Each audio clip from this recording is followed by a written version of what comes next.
why certain spaces are created particularly for spiritual growth, to sustain and nourish spiritual aspirations, which is innate in every human being. Why such a space is needed?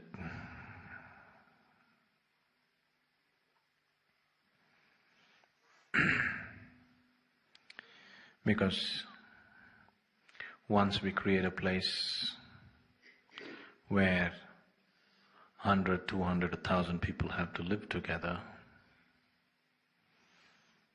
it comes with its problems. You cannot avoid the problems. If you have to put 1,000 people in one place, with common areas where they have to share and interact and collide on a daily basis.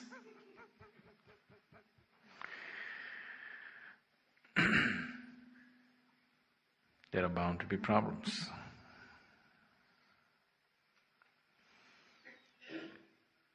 And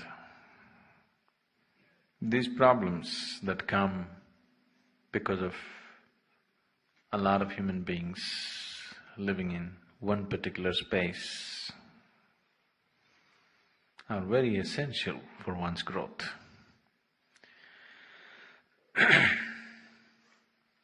In the sense, like today morning the teachers meet and we were looking at this.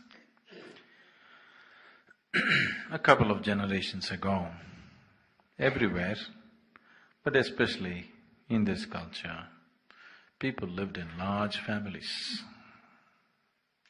Even today, there are few families like that, 200, 300 people in a family. If 200, 300 people have to live in one house, where every moment you're close to each other in so many ways, even the air that you breathe you have to share with people around you. It takes enormous balance and maturity for a person to go through those situations without getting too entangled in irritations and agitations and anger and hatred. Very easily people can get into intense states of anger and hatefulness when people live in close proximity. It is also a possibility for enormous amount of love, compassion, caring, but the other thing is also very much possible. As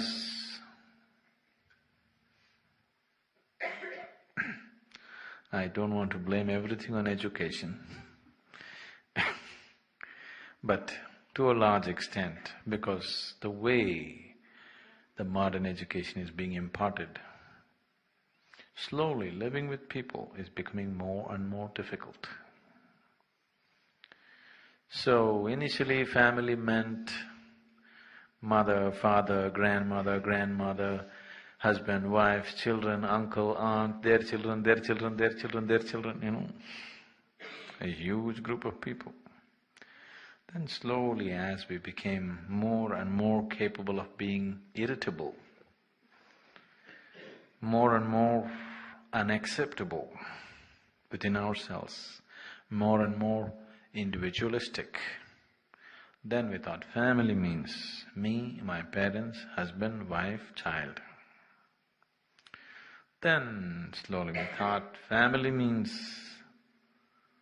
we dropped father, mother, the family means just husband, wife, children. Slowly it's going further, in Western societies it's reached a certain point. In large Indian cities also it is going in that direction. Today family means just you. Even two people cannot exist in the same house for long periods of time. Either they have to break up or they have to go away and come back. Of course, they have fashionable names for this. Oh, we need our own space. There's a whole wide space in the existence. Why you need your own separate space? But always I need my own space. So what is it that needs this space? What is this that is constantly clashing with other living beings around us? Definitely this being is not in conflict with anybody. It is only the limited things that we have identified ourselves with which can be conflict with somebody else or something else. Anyway, once a person says, I want to grow spiritually, he is talking in terms of throwing away all limitations and reach towards boundlessness. So if that has to happen, creating a social situation which is a melting pot for everybody, where the situation is such that it is never sufficiently organized so that you don't clash with each other. It is just enough organization so that you're constantly clashing with each other, but still learning to love and care and give the best that you can to everybody around you. This is a carefully crafted situation, just to keep it sufficiently confused, not allowing it to go into absolute chaos, but enough confusion to frustrate you constantly on a daily basis. Enough confusion to keep you constantly looking, what the hell is all this about? Enough confusion to make you wonder every day, is this all worthwhile? But never enough confusion to make it totally chaotic. Never enough organization to eliminate all confusion and everything crystal clear, no. It takes a lot of effort to keep it in this level of confusion.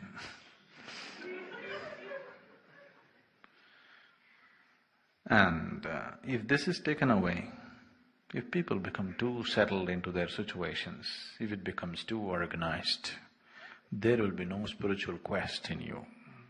You will become comfortable, settled in your own positions, established as in, certain types of identities. So, creating a place like this, every aspect of it has been carefully engineered. Maintaining that balance is a huge feat, because one day if you don't attend to it, it may go into total chaos. Or if you allow very organized people to take care of it, they will organize it so much that it becomes like a corporation, where it becomes productive, but human beings will disappear and will manufacture machines out of human beings. So just keeping it at the right balance is a difficult feat.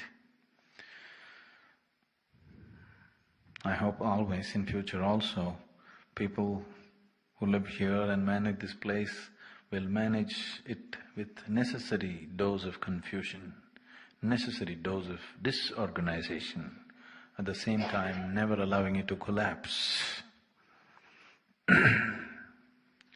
No situation collapses an Isha. Have you noticed? We pull off all situations well, but at the same time every situation is in confusion.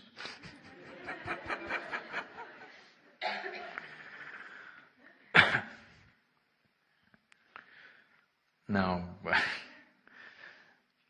only when people are thinking and looking and constantly not knowing where they belong, their ability to imbibe what is offered to them is best. Now, if people become absolutely focused, that would be fine. But that focus is rare. People only tend to become settled. Settlement means no moment. Now, living among these people with a certain dose of confusion constantly can become extremely frustrating for some of you. That you keep wondering if the whole effort is worthwhile. That is why, to offset all this confusion, to offset this disorganized way of approaching things,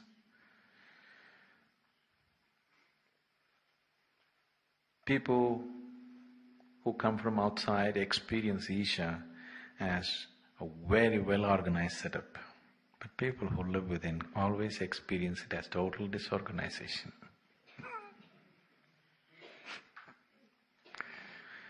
People who come from outside, they always believe our programs, our situations are very wonderfully organized.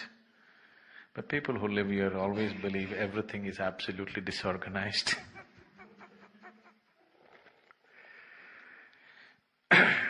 So to offset all this, we have invested and loaded this place with a completely different kind of energy. Otherwise, people will not survive this confusion.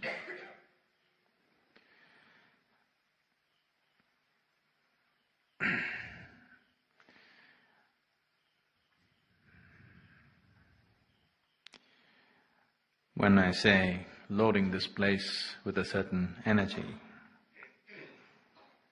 I think many of you should be aware of it, though you don't have a clue how it happens.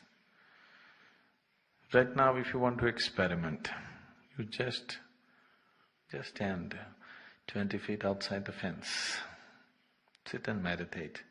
Walk into the fence, sit and meditate, it'll be different. Because we've invested enormous amount of energy to keep this place the way it is. If one allows themselves to melt into it, wonderful things will happen. If you fight it, it'll torture you in every possible way. Because this is not something that you can grasp, this is not something that you can master, this is not something that you can reject. Either you melt into it or you suffer. That's the only way it is.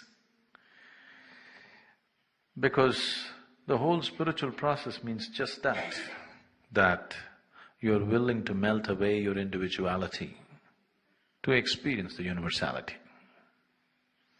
If you don't want to melt your individuality, then you should not talk spirituality. You should not seek spirituality because you don't know what you're talking about. If you're just seeking spirituality because it's an in thing in the society right now, then it's a wrong thing to do because you don't know what you're playing with. When you say, I want to become spiritual, you're saying, I want to break all my limitations of being individual. I want to become unbounded. That's the statement when you say, I want to be spiritual. But you want to be spiritual and you want to maintain your limitations. You wear your limitations like decorations around your neck, then you will simply cause suffering to yourself. When you cause suffering to yourself, unfortunately and invariably, you will try to infect others around you. Some of you are doing this constantly. Now, living in a space like this means you have already made up your mind that I want to dissolve, I want to become one with everything, I want to know my ultimate nature. This decision should be made, only then you must enter this space.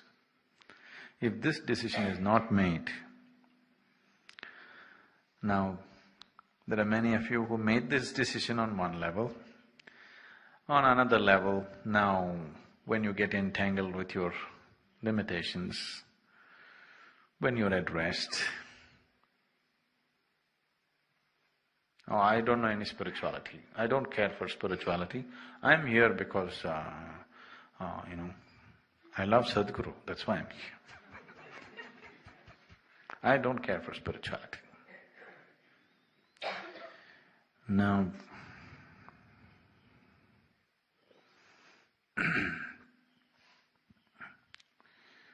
you need to understand this. When you say, I love Sadhguru, You must understand, your love is not for some person. When you say Sadhguru, that means a dissolving agent, a catalyst to dissolve you faster. So if you say, I love Sadhguru but I don't want to dissolve, I don't like spirituality, then either you are mentally deranged or you are somebody who jumps whichever way you like according to your convenience. So both these things are not good. Once you decide to enter a space which is dedicated for a spiritual process, your whole effort should be to dissolve all your limitations. You're on a rail track which goes this way, but you're struggling to go this way. The whole momentum has been pushed this way. The engine is going this way. The bogies want to go this way. Then it is only going to create struggle. You will not go this way. You will anyway go this way. But you will go with struggle. Instead of going with joy, you go with struggle. So once you sit with me, that's the only option you have.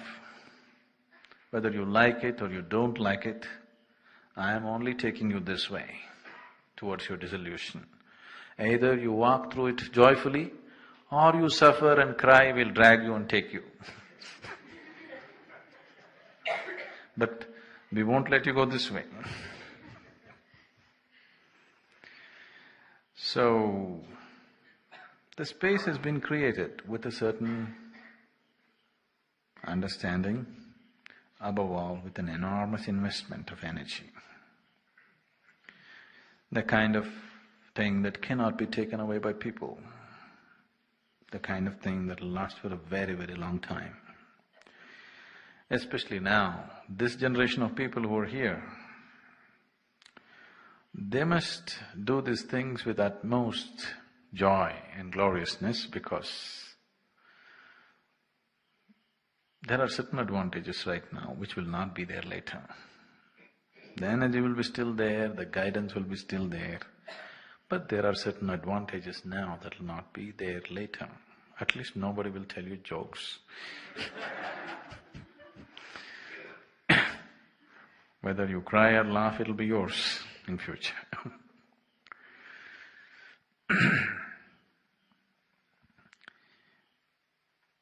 A spiritual process or an ashram generally means to renounce. The moment I use the word renounce or renunciation, people think in terms of how to give up the mother-in-law, how to give up the wife, how to give up all the things that we don't like. How to get rid of something that is burdensome in our lives. This became a joke. People used to travel to Varanasi in India because it's considered to be the holiest of the holy places. When you go to Varanasi, you are supposed to renounce. That was the idea. But people, as usual, have their tricks. So, today there is a custom or a practice going on. People, many Hindus travel to Varanasi and they usually give up some eatable that they don't like. Most of the people give up bitter gourd and come. They actually do this. They give up bitter gourd and come. Anyway, they can't stand it. You can give up your neem ball and come. Now, renunciation is not about giving up this or that. Renunciation means you have renounced your likes and dislikes. You have renounced your discriminatory process in your mind. There's a very beautiful story. Ramakrishna Paramahamsa used to tell this story very often.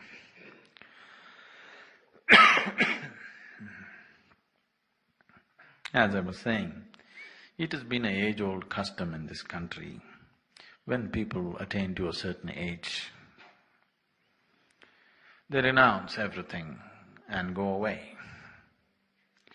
Once they reach a certain stage in their life, everything that's precious to them, their wealth, their home, their children, their relatives, all that meant something to them in their lives, to walk away from that. And they usually make a trip to Varanasi, Kashi. So old people at the age of 60 generally walk away. The idea is to travel to Varanasi and to travel to many other sacred places which are places of pilgrimage and die in the process of travel. Or sometimes, if life doesn't leave you, you come back very old. Let's say from here to Varanasi is about 3,000 and odd kilometers. Walking on the way, there are many temples and pilgrim places. By the time you visit this whole thing and come back, it may take 8, 10, 12 or 20 years, depending upon how you walk, how much scenery you watch around you, you know. So by that time your life is done. Like this one couple set forth, renounce on the path of renunciation. Husband and wife walking. Husband was walking a few steps ahead of the wife. Then he saw a diamond on the ground. The moment he saw it, he feared that if the wife sees the diamond, she may lose her resolve for renunciation. She may want to pick up the diamond. She may want to keep it in her purse. She may want to wear it around her neck. So with his foot he was trying to hide the diamond in the mud. The wife caught up with him and noticed that he was doing something. She asked him, "What are you doing?" He tried to avoid the whole issue. Then she saw the diamond and then she said, "The moment you distinguish between what is mud and what is diamond, then there's no renunciation in you. The moment you recognize something as precious or something as not, the moment you recognize something as sacred and something as not, then there's no renunciation in you." So when we say renunciation, when we say living in the ashram, it does not mean giving up. It just means that you are capable of involving with every aspect with the same intensity, with the same sacredness. There are two ways. Either you see everything as absolute nonsense, that's one way. Or you see everything as sacred, that's another way. If this is sacred and this is nonsense, then you miss the whole point.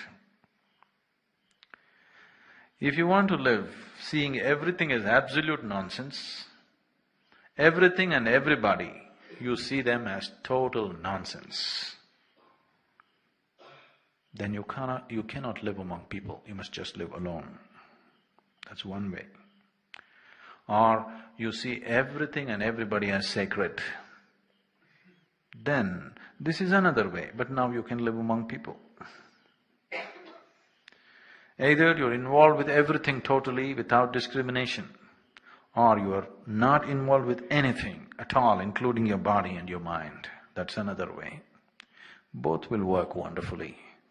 But right now, for most of you, the way you're made, your mental makeup and the social situations in which we live, it's better to see everything as sacred rather than seeing everything as nonsense. Both are true. Both are wonderful means, but we must choose what we are ready for, isn't it? If you see everything as total nonsense, then you have no sense of involvement with anything, absolutely. Including your own body, including your own mind, including your own emotions, you don't attach any importance to anything. Or you attach utmost importance to everything in the existence. You don't make a distinction between mud and diamond. Everything is diamond for you. Both ways it works. But here in this ashram, we have chosen to see everything as sacred. Because if you want to live among people, that is the way. So renunciation does not mean giving up what is inconvenient for you. That the whole world is doing anyway, isn't it? Isn't it so? The whole world is always willing to give up that which is not convenient for them. Everybody renounces what they don't like. Everybody renounces what is inconvenient for them. That has no significance, has no value to life. Especially spiritually, it doesn't mean anything. So, once you need to understand, all of you, once you step here, whether you sit here for 2 days or for the rest of your life, you have made the mistake of sitting with me. Once you made the mistake of sitting with me, you are on the spiritual path. Either you walk willingly and joyfully, or you cry and yell and will drag you anyway. It would be nice for all of us if you walked this joyfully. It would be pleasant for the world around us if you walk this joyfully. But if you are the crying kind, we'll bear with you, but we'll still drag you on. So,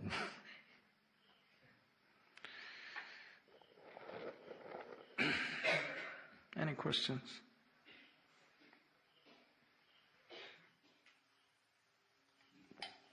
Sadhguru, when I take my daily walks, go to Mahamudra, to the forest ranger station and back again. Through where? Mahamudra? Yes. Oh.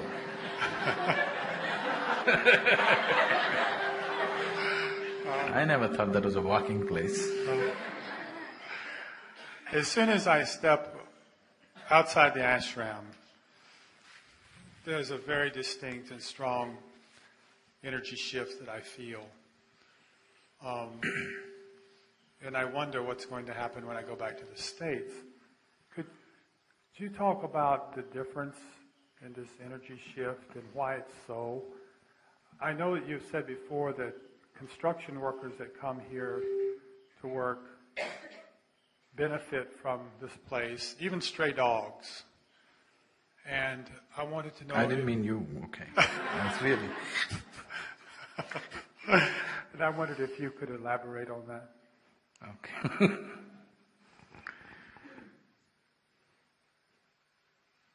Now,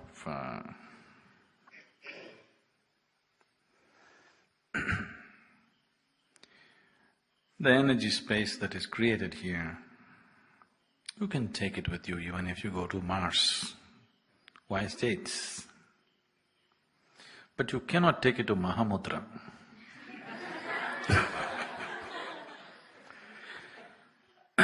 Because obviously, you know this restaurant which is so close by, obviously you are going there because you want to break from the ashram. In your very attitude, you want to get away from this place, that's why you're going to Mahamudra. You can take it to Mars, but you cannot take it to Mahamudra. That's the beauty of the whole thing. So whatever is available here, like you say, you notice a difference. Now, this energy, this space, this support, you can take it anywhere you go. But Mahamudra, no. Not because there is something wrong with that place. It is just that you are going there because you want to escape this. If you want to escape, you escape. What you will escape is just everything that is possible within you. You will escape from that. You will develop strategies of self-defeat. The whole world is busy doing it. Because when I say the whole world is busy setting up strategies of self-defeat, just look at the way people die in the world.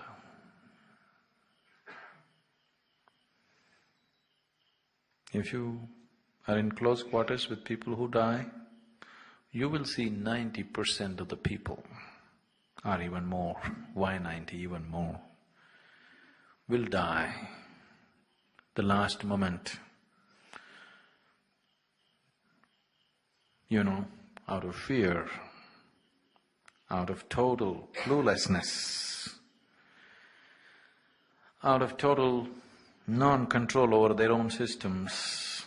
They will die urinating, they will die passing excreta, the last moment.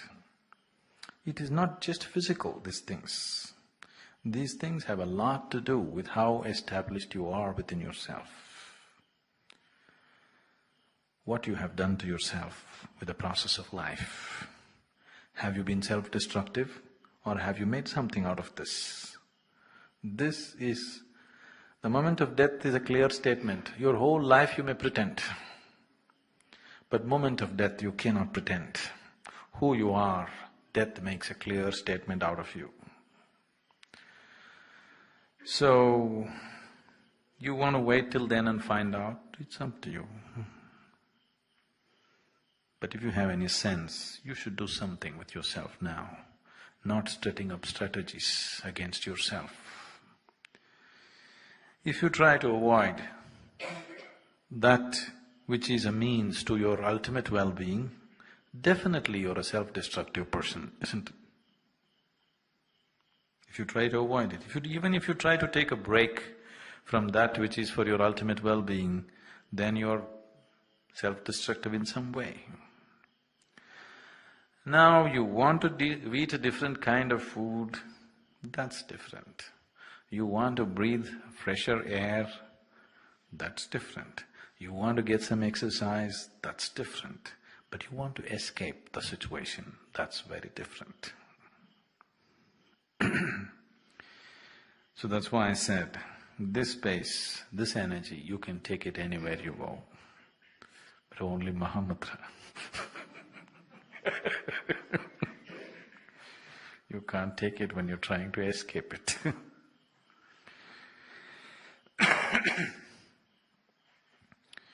So when I said, anybody who enters this space, even unconsciously, maybe they come here for business, maybe they come here just to work, even a stray dog, I said. I know we can very easily pass this off as coincidence or maybe so many other explanations. But if you do not know this, every other farm in this area, see, we are not so large, it's just a small piece of land in terms of animals. Every other farm in this area, with all the securities and electric fences and everything, they have been broken in by animals, wild animals like elephants and other animals. Not once have they done that to the ashram. As you know, our electric fences, ours especially, doesn't work all the time.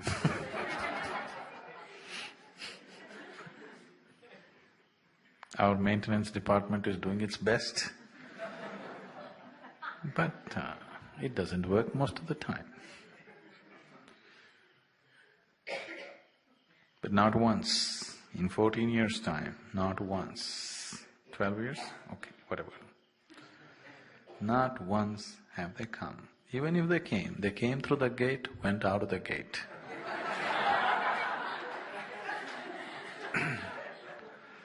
That's extremely good behavior for wild animals.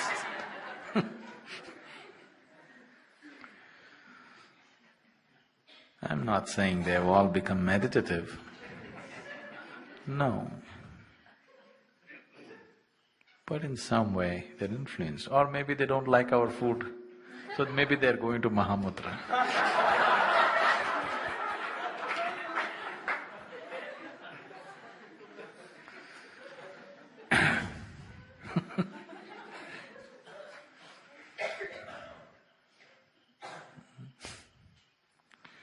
So if you allow this to happen to you, because now you are no more a stray dog, nor are you a laborer who is coming here unconsciously, you have come at least reasonably consciously. You are not all consciousness, but enough consciousness at least to bring you to a place. Once you have that much in you, now there should be no stepping back. Stepping back would be utter foolishness. Now should be no stepping back, just push your gas pedal to the floor and keep it on for the rest of your life. There should be no let up, no brakes, Mahamudra brakes. No, all the time on. You must keep it on because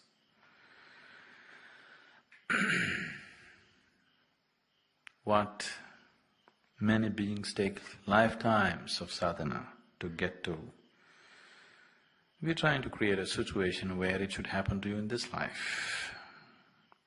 So, it needs undivided attention, otherwise it won't happen. Well, what should I do? What should I do? What you do is not the point. How you do everything is the point.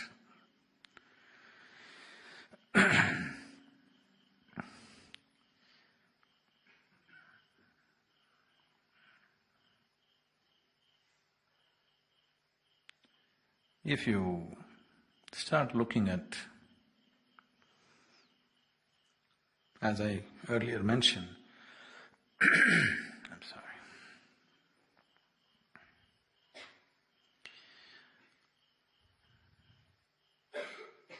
Say living among 100, 200 people on a daily basis, interacting with them on a daily basis, when so many people are there, you know you have to bear with so much. Somebody does not think the way you think, they don't eat the way you eat, they don't wash the way you wash. You know, every aspect. There is every aspect which could irritate you and upset you. People don't think, feel and understand the way you do it. Every human being is different in their own way. And especially now that Isa is also becoming a kind of cultural melting point, you know, they eat differently, they walk differently, they think differently, they feel differently.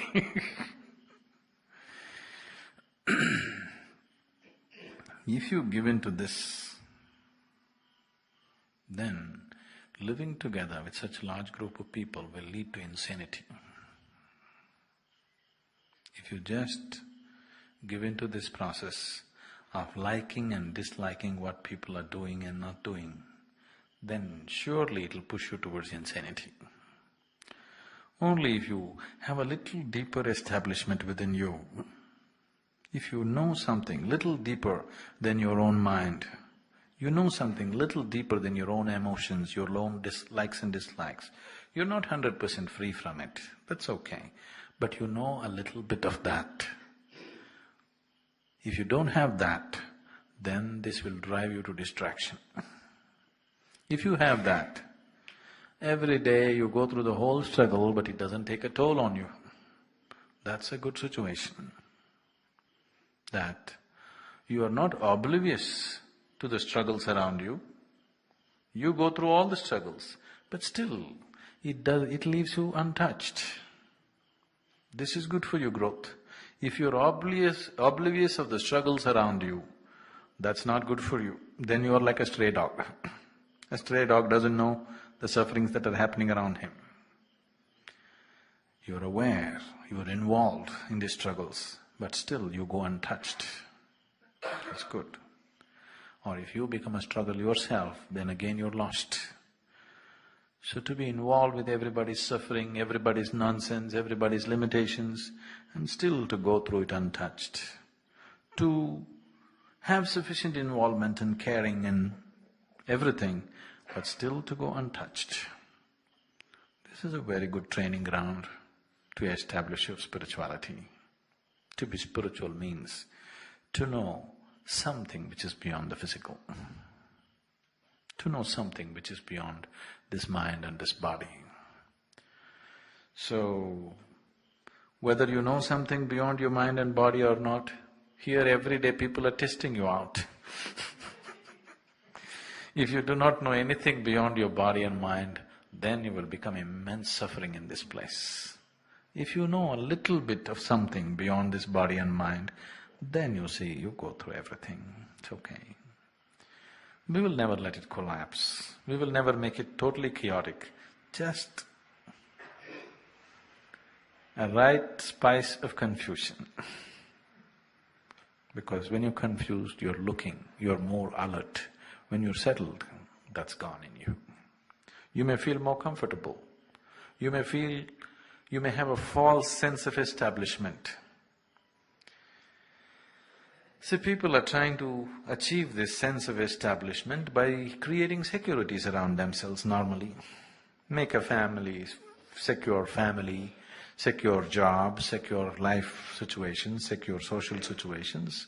You feel good. But you constantly live with the fear that if any one of these things are taken away from you, you will become upside down. You have noticed, and probably you yourself have gone through this, people who are living wonderfully today, tomorrow simply because somebody died or their property went away or something else happened, you find them absolutely broken and finished. Yes? Haven't you seen this again and again in the world? Or probably you yourself have gone through this. So this kind of establishment is not going to take you through life and beyond. The moment you say, I'm intending to be spiritual, it means that you have long-term plans for your life. Your life plans are not just between birth and death, you're thinking beyond. That's what it means, isn't it? Once you start thinking beyond the body, that means you have very long-term plans for your well-being. Yes. You are not settling for short-term plans, you have very long-term plans about yourself. So if that is so, the most important thing is to at least establish a little piece of something in you which is beyond your body and your mind. If you don't have that, this place will be a huge suffering. So if you're suffering, you must know that you need to do some sadhana to establish something within you, not to fall upon somebody, not to bite at someone who is around you, not to complain about everybody around you. You must understand, you need little more sadhana, you need some inner establishment. What I want you to understand is, if all we were aiming for is spiritual evolution, all these things would not be necessary. Some simple process, slowly you would evolve. We are doing all these things where if you are not in the experience, if you look at it, seem to be violent and insensitive. We are doing all these things because we are not looking for evolution. We are seeing how to mutate you from one dimension to another, quick. If we are seeking evolution, we could have slowly done it. All these kind of drastic methods wouldn't be needed. I would become even more drastic by nature, by my understanding, and left to myself, I would be maybe many-fold more drastic. But this is how much the social situations allow. If you go one step forward, there'll be too much problems. So, in a certain way, I'm terribly held back because there is an outside society which we have to face and which we have to be in tune with to make things happen here peacefully. And now all of you have become your own kind of society. So you don't need any external, you're not reading newspapers or magazines, so no outside gossip is coming. But you have sufficient gossip inside the ashram, isn't it? Isn't it so? So this has become a society of its own. So even this society, unfortunately, is not 100% open to everything. Even here you have to do things carefully. That's very unfortunate, but that is the realities of life. I'm not a dreamer, So, with just doing work, just to the extent, if you push it little more, there are many people here who will get very upset about little things. So to maintain this social order and the larger social order, it's a huge compromise. The outside society situations we can't change overnight, it's not in our hands. But if this society becomes more mature, more understanding, more centered within themselves, not bothering and meddling with what's happening with somebody else,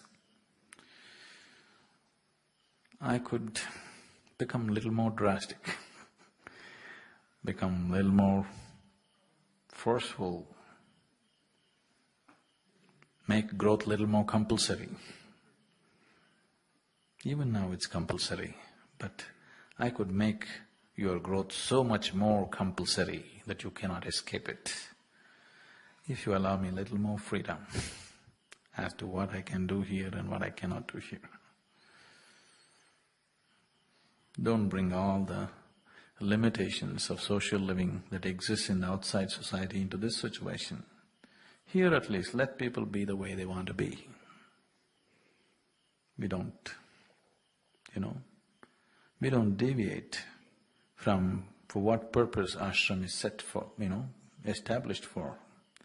If you create a situation that nobody deviates from for what purpose this place is established for, then making this a much bigger possibility than what it is becomes a reality.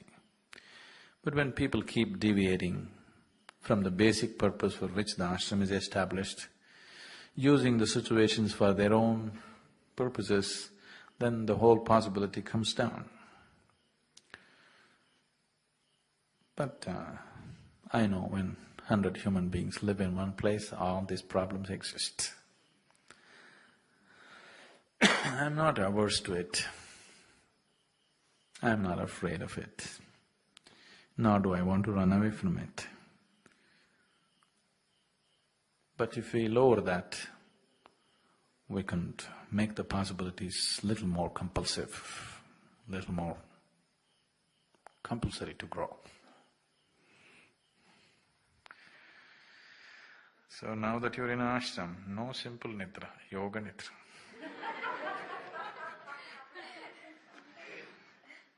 You don't know what's yoga nidra? Nidra means sleep, yoga means So, when you sleep, you simply sleep. Don't try to do any funny things with it. Like I was telling them in the morning, I know you have been told before you go to sleep, somebody tells you sweet dreams. Okay, nightmares.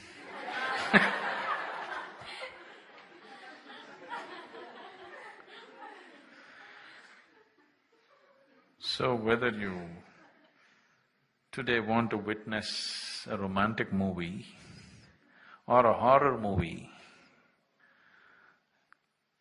it's your choice. But all these fancy things come into you only when you don't use yourself sufficiently in your day-to-day life. If you use yourself fully, 100% during the day, when your head touches the pillow, you're dead. The next thing is only peacock in the morning. Then you simply sleep. It's very important. If you want to be spiritual, you learn to do everything simply, the way it is. If you eat, you simply eat. But you've always been told having a dinner means you have to make much conversation to make the food tasty. It speaks badly of the cook, but you have to do many things along with it. No, because every aspect, if you look at it, if you simply do it, it can become a tremendous possibility. For example, eating. Eating means what? taking a little bit of food, which is a piece of earth, taking a piece of earth and making it into yourself, not a small process, a tremendous process, isn't it? Something that is not you is becoming you. It is the very basis of your spiritual longing is just this. You want to experience everything as yourself. The very basis, the engine that fires the love in you, the engine that fires the sex in you, the engine that fires all the emotions in you, all the greed in you, all the ambition in you is just this, that you want to experience something which is not you as yourself. And that is there every day when you eat your food, isn't it? Something which is not you is actually becoming you. If you pay enough attention to the simple process of eating and simply eat, nothing else, just eating, you will see eating is an explosive process. And how can you talk to somebody else? It is such a big process. So when you sleep, just sleep. Leave your yoga alone, leave your spirituality alone. You just sleep like already, many of you are already doing. Let's go. Yeah?